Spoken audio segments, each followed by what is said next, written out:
भाऊ बिहार इलेक्शनमध्ये एनडीए कुठेतरी पुढे जाताना दिसते प्राथमिक कलानुसार, काय सांगा?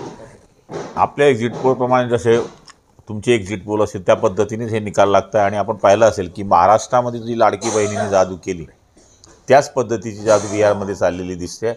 महिलांची मतदानात झालेली टक्केवारी ही जवळपास 71% महिलांनी मतदान केल्यामुळे महिलांचा हा उत्साह मतपेटीद्वारे प्रदर्शित होताना या ठिकाणी दिसतो आहे. भाऊ याचा परिणाम कुठेतरी स्थानिक स्वराज्य संस्थांच्या निवडणुकीवर महाराष्ट्रात होईल असं वाटतं आपल्याला? साहजिक आहे. आता ह्या निवडणुकीचा परिणाम होणारच आहे. इथे महाराष्ट्रात सुद्धा आमची महायुतीच या ठिकाणी सगळीकडे आगेकूच करेल. आता महायुतीमध्ये गुलाबराव देवकर सुद्धा आता सहभागी झालेले आहे. स्थानिक स्वराज्य निवडणुकांमध्ये आता एकत्रित प्रचार करणार तुम्ही उमेदवार?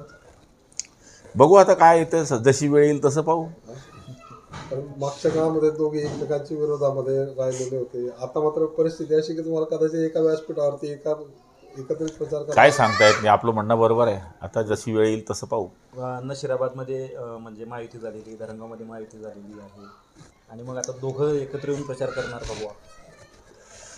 प्रचार तर त्यांनाही त्यांच्या पक्षाचा करावा लागेल, मलाही करावा लागेल. योगायोगाने महायुती असल्यामुळे वेळ पडली तर एकत्रही यावं लागेल.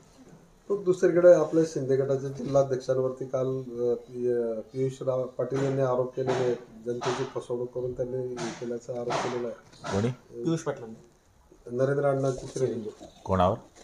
विष्णू मला काही माहीत नाही. काय आरोप केले?